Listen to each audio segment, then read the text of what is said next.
Hello, boys and girls. Now, you know that this is not my favorite day that we've ever done, but I am going to read to you tonight because I do have a snake book. And you know I took everything I had to put this snake on today because I do not like snakes. But this is a very sweet, very nice book. This is about a python. So this is by Janelle Cannon. It's called Verdi. Verdi is actually the word for green in another language. You ready? On a small tropical island, the sun rose high above the steaming jungle. A mother python was sending her hatchlings out into the forest the way all mother pythons do. Grow up big and green as the tree leaves, she called to her little yellow babies as they happily scattered among the trees. But Verdi dawdled. He was proudly eyeing his bright yellow skin. He liked the bold stripes that zigzagged down his back. Why the hurry to grow up and be green? He wondered. Maybe some of the older snakes in the jungle could tell him. So Verdi ventured into the treetops to look for them. So when their baby pythons are born, they're yellow. But when they get bigger, they're green. Umbles, Aggie, and Ribbon were lazing on the branches nearby. Verdi peered as their droopy green bodies.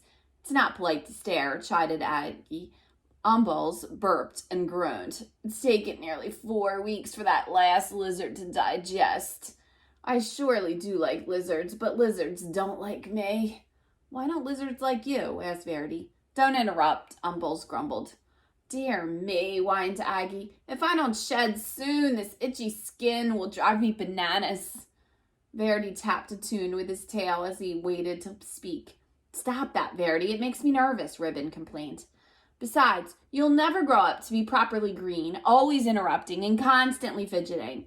Verdi couldn't imagine being in such a hurry to be like them, and he really wanted to keep up his sporty stripes. Hoping to find snakes that weren't so boring, Verdi slipped away. Dozer was snoozing in a nearby tree not far from the others. Hello, said Verdi. Do you want to climb trees with me? I'm tired, Dozer grumbled. Go do a few laps around the jungle, okay? Verdi's heart sank. Greens were not only lazy and boring, they were rude. All these adult green snakes. At the very top of a very tall tree, Verdi gripped one branch with his little tail and another with his little snake jaws. I will never be lazy, boring, or green, he thought. I will jump and climb and keep moving so fast that I will stay yellow and striped forever. And then Verdi let go. Uh-oh, what do you think is going to happen? See how he's like stretched? Whoop, there he goes. There he goes, flying through the air. Let's see where he lands. From a distance, the greens watched. Oh my, they chorused. Ribbon shook his head. At this rate, he'll be lucky to make it to his first molt. Aggie nodded. He's likely to put an eye out on a branch. Umbles moaned. He may not even live to turn green. They're so nervous, aren't they? But one day, Verdi's skin began to peel, revealing a pale green stripe stretching along his whole body.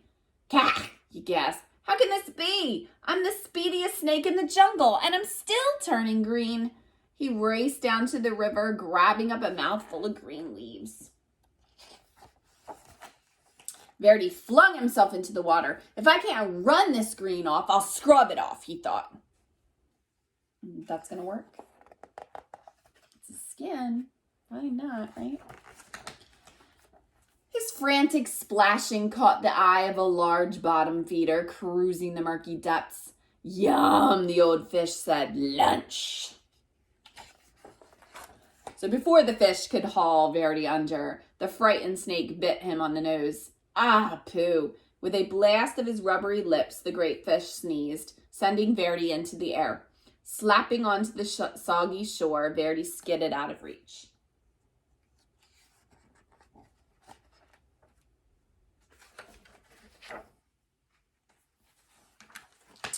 Whew, that was close, he sputtered. Every inch of his body was covered with wet, gloppy mud. Kind of lumpy. Kind of brown. It sure beats being green. So he left the mud on. But the soft brown mud dried into a hard gray shell, and Verdi could barely move. If he even budged, the stuff cracked off in jagged chunks. As each piece fell away, Verdi could see that his body was even greener than before. "This is terrible," said Verdi, and he pictured himself hanging around in droopy loops, inching and complaining and worrying like all the other greens. He looked up into the sky when the sun blazed a beautiful yellow, just the color that he used to be, and then he pulled a vine to the top of the tree. Launching himself from the treetop, Verdi startled a flock of colorful birds, and he became dizzy with delight. Sure, the bright sun and his lofty speed would turn him golden again. In his joy, Verdi forgot that he would fall back to earth. So he flung himself again, and you know what goes up comes down, right? Whippity, whippity, whappity, flip, flap, wham! Plummeting through the trees, Verdi landed in a crooked sprawl across a log on the forest floor. He couldn't move. "Help," he croaked.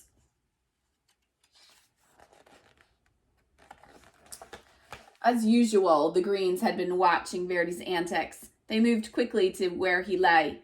"Didn't we say it would come to this?" Umbel said, shaking his head. Aggie sighed. "Lucky thing that he's got 2 good eyes." They gently lifted Verdi up to a safer place where they could watch over him while he healed. See, he hurt himself because he was being crazy. Neatly splintered to a branch, Verdi had no choice but to listen to the greens as they gabbed. "Remember how I used to streak around the forest floor?" Ribbon asked. "Quick as lightning," answered Aggie. "And I climbed giant trees like they were nothing. They grew taller than you know. The things I dared to run and swallow," Umbles bragged. "Wild boar were no match for me." Verdi was astonished. "You used to run and climb and hunt giant pigs? What happened?" "Ribbon crashed just like you," Aggie replied. "I took a terrible fall and almost put my eye out. And then old Umbles, he nearly choked to death. Now we all prefer the quiet life. A warm perch, a little sunshine, occasional good meal." The greens rambled on about their days of glory, and Verdi settled in on the branch. Finally, one afternoon, Umbles said, "Looks like you are ready to go again," and he carefully untied Verdi from the branch. "You are welcome to come with us," said Aggie. Ribbon agreed. The 3 greens slipped quietly back into the forest, and Verdi wasn't ready to join them. He wasn't sure where he wanted to go, so he just stretched and stayed put until the sun went down, and he listened to the forest come alive.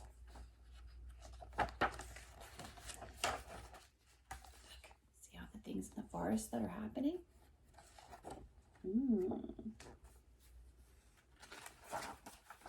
Time passed, and the sun and the moon took turns in the sky, and Verdi marveled that the full moon grew thinner every night. And then he watched patiently as it slowly grew round again, and he wondered why he hadn't noticed that before.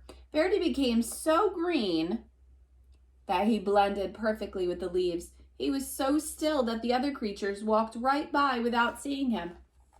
He's actually really hard to see in this picture. See that?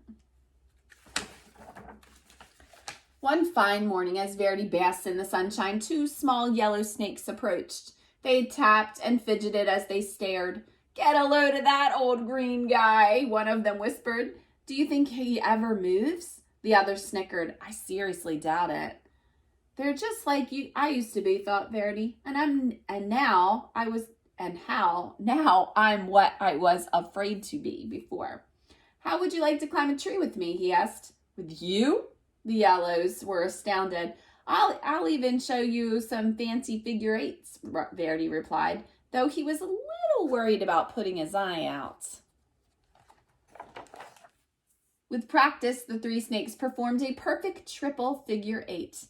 Leaping and looping with his little striped friends, Verdi laughed. "I may be big and very green, but I'm still me." Look, see that number 8? That's what that snake could do, right? There's some good snake facts in the back too. Like, there are 2,500 different kinds of snakes. There are, the python that the book is about will grow to nearly 33 feet long. Again, why I do not like snakes. But I do like the story because it is about, you grow old. It's okay. We're okay. Have a wonderful night. I will see you next week. We have some really fun things planned for you next week. Okay? Have a great weekend. I love you.